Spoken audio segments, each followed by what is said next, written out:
मेरे वतन मेरे हिंदुस्तान तुझको सलाम।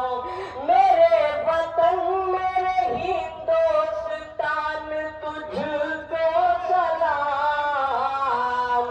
मेरे वतन मेरे हिंदुस्तान तुझको सलाम। तेरी निराली है दुनिया में शान तुझको सलाम। बात करता हूँ भाई संजय काबले की है एनएस पिल्लई की है ऑलरेडी नाउ मिस्टर करुपैया इधर ये हमारे पुराने दोस्त हैं करमवीर की। इनसे अगले साल ज्यादा मेहनत कराऊंगा, इतना मेहनत कराऊंगा कि पूरा दिल्ली जाम करवाऊंगा इनसे बैठी।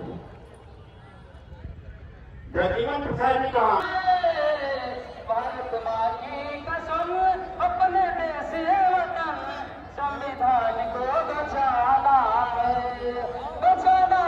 संविधान को बचाना है। बाबा साहिब जी देश का रतन हम करते हैं सबका नमन। भारत माँ की कसम अपने देश वतन संविधान को बचाना है संविधान को बचाना है। जय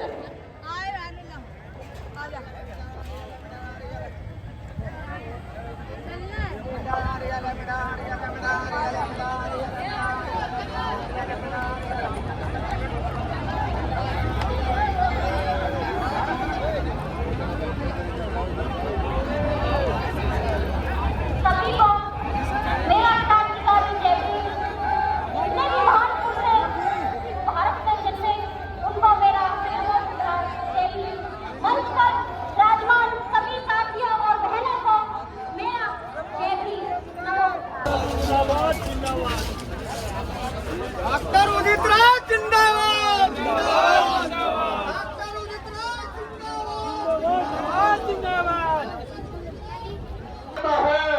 वो कहते हैं कि संविधान को बदलना चाहिए।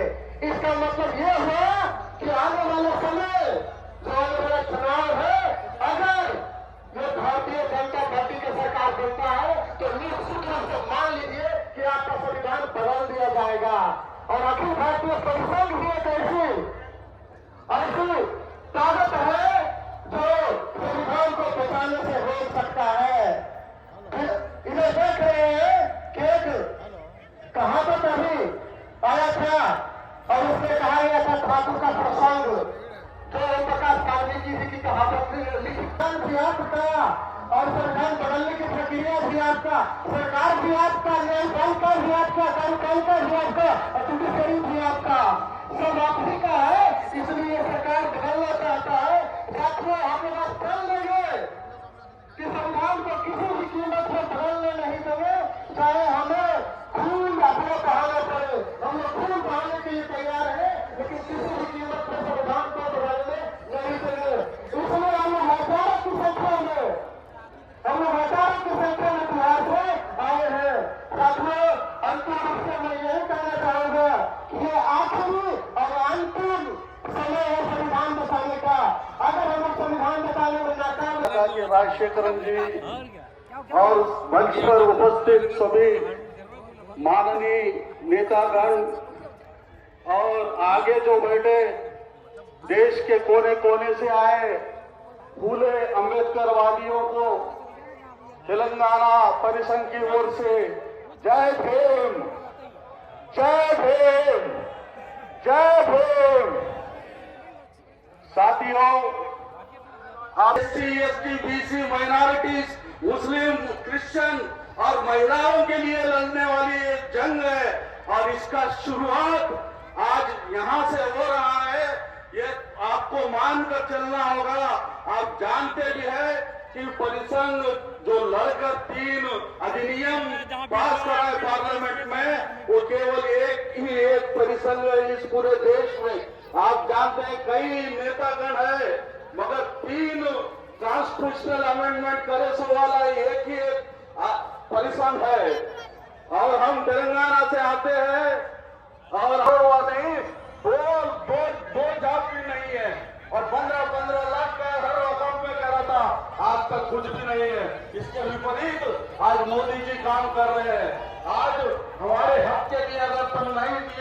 तो 2024 में हम जरूर वह बताएंगे अपना। इसके बाद राहुल गांधी जी कहते हैं कि हम मोहब्बत की दुकान लगाए हैं। राहुल गांधी जी से भी हमारा प्रश्न है, आपके मोहब्बत की दुकान में सिर्फ 56 इंच की बात होती है, करप्शन की बात होती है, अदानी की बात होती है, चाइना की बात होती है, मगर हमारी बात आपके मोहब्बत की दुकान में कहीं भी नहीं है। मैं पूछना चाह रहा हूँ, ये नया पार्लियामेंट भवन जो बनाया है उसको हमने कन्फेडरेशन ने अपनी ताकत पे वीडी सावरकर का नाम लगाना चाह रही थी आरएसएस, मगर वो श्रेय केवल अमित राज जी को जाता है और कन्फेडरेशन को लाने का संकल्प करेंगे। धन्यवाद, जय भीम। बहुत धन्यवाद। कृपया वक्तागण से आग्रह है कि समय सीमा का ख्याल रखें। सभी नेता हमारे लिए महत्वपूर्ण है। हमारे बीच मकसूद अंसारी जी हैं, उनसे आग्रह है अपनी बात रखें। आने वाले वक्ता से फिर आग्रह करता हूं कि वक्त का ध्यान रखें। मकसूद अंसारी जी के लिए जोरदार तालियां। हम तो वो इंसान है जो कल भी आपके साथ थे और आज भी हम आपके साथ हैं। आज ऐसा कर लो कि भागीदारी हिस्सेदारी की बात कर लो, जनगणना की बात कर लो। सरकारें आती नहीं जाती नहीं, लेकिन हम लोगों को हिस्सेदारी भागीदारी नहीं मिली। मुस्लिम समाज आज से 70 साल से मुस्लिम समाज इसी तरीके से वोट देता रहा है और उसको लोग संविधान परिषद के अध्यक्ष विजयलाल जी, मेरे मंच पर सम्मानित करने साथी, मैदान में उपस्थित मेरे साथियों, बहनों बहनों, साथी मंत्री, एक बात कहूँगा आपसे। एक शेर है कि झुककर सलाम करने में क्या हद है, मगर सर इतना मत झुकाओगे दस्तार गिर पड़े। ये टोपी ना गिरे, इतना मत झुकाओ। मैं सिर्फ अपनी बात कहूँगा आपसे, कोई व्यक्ति हो, कोई संस्था हो,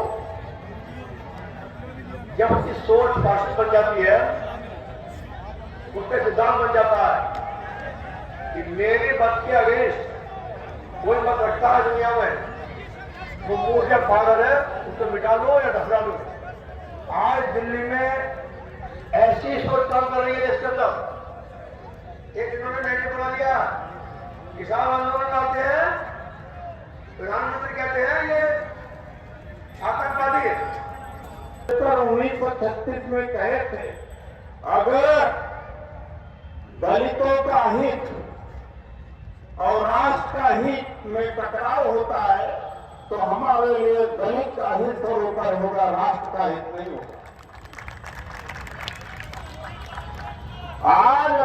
आज उस समय के दलित, आज मुसलमान भी दलित है, आज ईसाई भी दलित है, आज सबकी हालत वही है। ये जो बहुजन समाज के लोग हैं, जो सेकुलर समाज के लोग हैं, जो किसान आंदोलन है, किसान लोग हैं, जो मजदूर हैं, सारे उस समय के दलित के बराबर थे। इसलिए हमारा राष्ट्र अलग है, उनका राष्ट्र अलग है।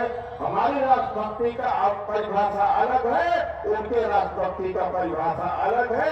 जो मीडिया में कहा जाता है राष्ट्रभक्ति राष्ट्रभक्ति राष्ट्रभक्ति, कह देना चाहिए कि कौन सा राष्ट्रभक्ति? तुम्हारी राष्ट्रभक्ति, तुम्हारा देश कि हमारा देश, तुम्हारा नेशन तो हमारा नेशन, तुम्हारा पैट्रियटिज्म कि हमारा पैट्रियटिज्म। आज से सवाल खड़ा किया जाना चाहिए इस देश। मंजूर है पार्लियामेंट के अंदर ये चीजें कही जा रही और प्राइवेट जितना गवर्नमेंट डिपार्टमेंट बने हैं, रुपया इस देश के पूंजीपतियों का 10 साल के अंदर माफ किया गया है। अगर पुरानी पेंशन सिस्टम लागू किया जाए तो 10 साल में 5 लाख करोड़ से ज्यादा का नहीं होगा। लेकिन मंजीत साहू जी हैं, वहां पटना से हैं, हमारे साथी हैं, आए हुए हैं, तो क्या पेंशन नहीं दिया जा सकता है? दिया जा सकता है पेंशन। पूंजीपतियों के लिए इस देश में पैसा है। आज ईसाई यहाँ जाकर रोड पे बोल बैठते, आज ईसाई पूजा पाठ नहीं कर सकता है, पूजा करने के ऊपर उसको जेल भेज दिया जाता है। आर्टिकल 25 का कॉन्स्टिट्यूशन का कोई मतलब नहीं है। आर्टिकल 25 के कॉन्स्टिट्यूशन में सभी को पूजा करने का अधिकार है, अपने धर्म के प्रचार का अधिकार है, लेकिन करीब करीब उस आर्टिकल को इन्होंने खत्म कर दिया। आगे दिखाई नहीं पड़ेंगे। 2024 के बाद में हमें सपने में या जागते हुए संविधान जाने का खतरा नहीं है। हम ही लोग बचा लेंगे, आप सब लोग बचा लेंगे। All those who are present over here, they have capacity if they replicate such kind of gathering, consisting of all SC, ST, OBC minorities. That includes Christians and Muslims and employees and farmers. If they replicate at all over the country, they will make this government to go. This government से ऊपर आई, बड़ा मेहनत इन्होंने भी किया। तो इन्हीं शब्दों के साथ मैं मंच को अब देता हूं अपने सहयोगी ओम सुधा जी को। फिर मैं प्रस्ताव, जो फाइनली प्रस्ताव के रूप में अगर ऐसी परिस्थिति होगी तो उसको रखने के लिए मैं आपके बीच में एक बार और आना चाहूंगा। धन्यवाद। वसीम सैफी जी से आग्रह है कि मंच पर आए और अपनी बात रखें। वसीम सैफी जी। तो एक मिनट के लिए सभी समाज के भाइयों को ये मैं रामलीला के ओर से बोलता हूँ कि हम आपको प्राइम मिनिस्टर बनाने तक की ताकत लगाएंगे। भूखे से भूखा आपके साथ रहेंगे। जिस हाल में आप रहोगे उस हाल में हम रहेंगे, मगर हमारे साथ धोखा नहीं होना चाहिए। हम सब जगह लूटे हैं, हमें सभी ने लूटा है, हमने सबका साथ दिया है। मैं अपने समाज की, पसमंदा समाज की लड़ाई हर जगह आपके साथ खड़ा होकर लड़ूंगा। इसी से मैं आज अपनी बात और अपना संविधान बचाने में हर जगह पसमंदा समाज आपके साथ रहेगा, है और रहेगा और ताकत में रहेगा। अरे भाई ये काम भाग के जा रहे यार पसमंदा वालों, है पहुंची आओ। तुम्हारा अभी बसों में बैठने का नंबर नहीं आया, तुम्हें बसों का मालिक बनना है, सभी आओ आगे। मैं इसी से ज्यादा बात नहीं करता हुआ अपने समाज की, पसमंदा समाज बहुत पीछे है और हमारा कुछ नौकरी तुम्हें मिले, हिस्सेदारी तुम्हें मिले, ताकत तुम्हें मिले, मगर मोदी जी से अपना हिस्सा ले लो मेरे हिंदू भाइयों। तो 18% हमारा तो गए, हम नहीं है नौकरियों में। आप देख लेना, सबके पास नई टेक्नोलॉजी है मोबाइल में, सब देख लीजिए। मगर आपको अपना हिस्सा हिंदू समाज को ले लेना चाहिए। अपना हिस्से के लिए लड़ो। 2024 में मंदिर के लिए नहीं लड़ना, मस्जिद के लिए नहीं लड़ना, अपने भूखे बच्चों के लिए लड़ना है जिन्होंने महंगाई और छोटे समाज को कुचल रखा है, उसके लिए लड़ो। मंदिर मस्जिद कोई नहीं, सबके है। मगर हमारे बच्चे जब भूखे होते हैं तो एक कहावत है, ना तो नमाज होती ना पूजा होती। तो हमें इस बात को ध्यान रखना है कि जितनी जगह भी दंगा होता है वहां कोई बड़े समाज का लड़ने वाला नहीं होता, वहां छोटे समाज का लड़ने वाला होता है। बड़े समाज का तो लड्डू खाने वाला होता है। 10-20 बच्चे गरीब समाज के बुलाए उन्होंने और उन्हें लालच दे दिया, रात में उन्होंने पी ली और झगड़ा कर लिया, सुबह बेहोश पड़े हुए। तो भाइयों, हमें इस बात को नहीं देखना, हमें अपनी एकता को, भाईचारे को, और मैं डॉक्टर साहब के साथ पसमंदा समाज हर तरीके से खड़ा हुआ मिलेगा। जय हिंद, जय भारत, खुदा हाफिज। वसीम सैफी। बहुत बहुत धन्यवाद वसीम सैफी साहब, शुक्रिया। रंजीत शेखावत जी से आग्रह है, आए और अपनी बात रखें। रंजीत जी।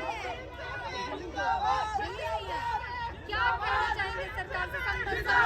किससे खतरा हो गया? सिद्धार्थ परमार जी आइए। डॉक्टर उम्मीदवार साहब जिंदाबाद, जिंदाबाद डॉक्टर उम्मीदवार साहब जिंदाबाद। जिंदाबाद जिंदाबाद। मैं आप लोगों को कहना चाहता हूँ, मैं आपसे कहना चाहूंगा कि आरएसएस बजरंग मैदान के अंदर जो है हमारे समाज के युवाओं को भ्रमित किया जाता है और छोटे तबके के लोगों को जो है झंडा लेकर आगे किया जाता है। मैं आपको बताना चाहूंगा कि मुझे एक व्यक्ति बता दीजिए, राष्ट्रीय लेवल का नेता एक बता दीजिए, संघ का बता दीजिए, बजरंग दल का बता दीजिए कि उनके व्यक्ति जो है उनका एक बेटा जो है संघ का झंडा लेकर चल रहा हो। नहीं चलते साथियों, उनके बेटे झंडे लेकर नहीं चलते हैं। माँ के आग को हमको लड़ाया जाता है साथियों। मैं आपसे कहना चाहूंगा कि इस देश को बचाना है, संविधान को बचाना है। बाबा साहब भीमराव अम्बेडकर ने इस प्रकार से संविधान का निर्माण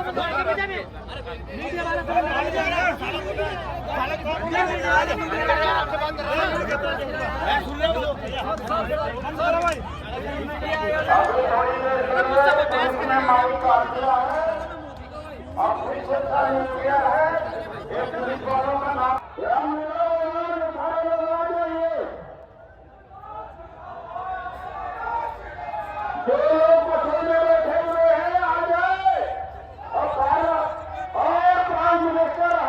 प्राइम मिनिस्टर का घर घेरेंगे हम लोग। होम मिनिस्टर का घर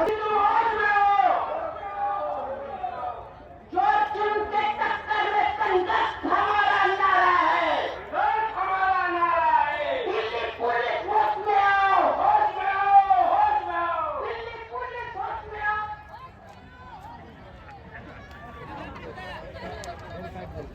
सत्य वजह से पुलिस होश में आ गई है। अगर पुलिस ने दोबारा ऐसा किया तो मैं विनती करता हूं जो मंच पर लोग हैं, विनती करता हूं जो मंच पर लोग हैं, बैठ जाएं। मुझे कई बार कहना पड़ता है, मैं उन लोगों से क्षमा प्रार्थी हूं। कई लोग फोटो खिंचवाना चाहते हैं, माला पहनवाना चाहते हैं। मैं इरादतन जानबूझकर के मना नहीं करता हूं। अगर मैं उनका एक का स्वीकार करने लगूंगा तो हजारों लोगों से स्वीकार करना पड़ेगा और रही खराब हो जाएगी। इसलिए मुझे वो क्षमा करें। और दूसरी बात,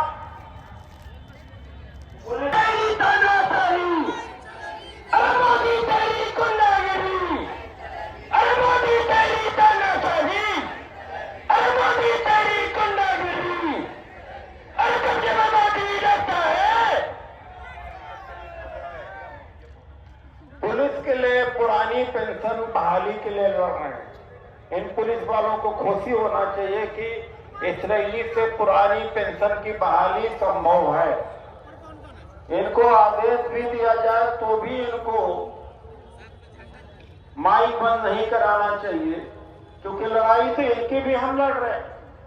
नई पेंशन में इनको क्या मिलेगा? और अभी जो काउंटर पर वॉलंटियर्स बैठे हुए थे वो लोग काउंटर से उठ गए हैं।